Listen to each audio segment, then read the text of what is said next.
Այս տարվա մայիսի 19-ից 23-ը Հայաստանը կհյուրընկալի աշխարհի ամենահեղինակավոր գինու մրցույթը Concours Mondial de Bruxelles-ը։ Մեր երկիր կժամանի շուրջ 400 փորձագետ 62 երկրից, գնորդներ, սոմելիեներ, գինեգետներ, լրագրողներ, պատմաբաններ եւ ոլորտի այլ մասնագետներ։ Մրցույթի անցկացման վայրն ընտրելիս մեծ կարեւորություն է տրվում այդ երկրի գինու որակին, մշակութային արժեքներին, ենթակառուցվածքներին եւ կազմակերպչական հնարավորություններին։ Հայաստանը կարողացել է բավարարել բոլոր պայմանները։ Մրցույթի անցկացման համար դիմաց երկրների թվում են եղել նաեւ Վրաստանը, Մոլդովան եւ Ռումինիան։ Նման մասշտաբային միջոցառում տարածաշրջանում անցկացվում է առաջին անգամ, վստահեցնում է նախապատրաստական աշխատանքներին ծանոթանալու եկած մրցույթի տնօրեն Քվոնտա Հավոն։ Մենք երկրները ընտրում ենք հաշվի առնելով պատմությունն ու մշակույթը, քանի որ այն պետք է հետաքրքիր լինի միջազգային հանրությանը։ Իսկ այստեղ Հայաստանում դուք ունեք գինեգործական հազարամյա ավանդույթներ, խաղողի այգիներից մինչև արտադրություն, որի արդյունքում ստանում եք լավ գինիներ։ Ձեր երկիրը հարուստ է նաև գինու հնագիտական վայրերով, այնպես որ հյուրերին ցույց տալու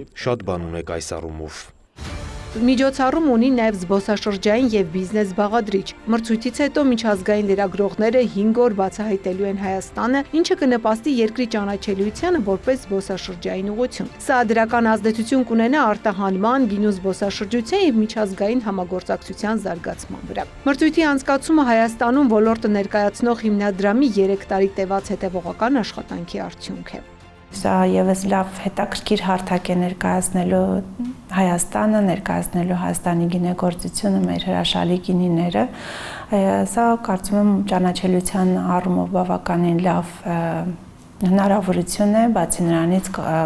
քանի որ հյուրընկալելու ենք շուրջ 100 գնորդ, կարծում եմ, որ նաեւ արտահանման շուկաներ կունենանք այս միջոցառումից հետո։ Այդ օրերին Հայաստանը հնարավորություն կունենա միջազգային կրթական ծրագրերում եւս դիրքավորվել որպես գինեգործական երկիր, ինչը թույլ կտա միջազգային հարթակներում ներկայացնել հայկական խաղողի սորտերն ու տերուարը։ Սովորաբար մրցույթը տևում է 4 օր, սակայն այս անգամ ավելացվել է եւս 1 օր հատուկ Վայոց ձոր այցելելու, Արենի քարանձավին եւ մարզի բացառիկ գինեգործական հնարավորություններին ծանոթանալու համար։ Սա իսկապես հնարավորություն է Հայաստանը աշխարհին ներկայացնելու եւ այն գինու քարտեզի վրա դիրքավորելու համար։ Շատերը առաջին անգամ են գալու Հայաստան, շատերն էլ նոր են սկսում ուսումնասիրել ձեր երկրի գինեգործական ներուժը։ Վստահ եմ այս այցը նրանց համար կլինի բացահայտումներով լի։ Այդ օրերին նախատեսվում են նաև գինու համտեսներ, կոնֆերանսներ եւ հանդիպում քննարկումներ։ Ծաղկանուշ Միրզոյան, Մհեր Կիրակոսյան, լուրեր։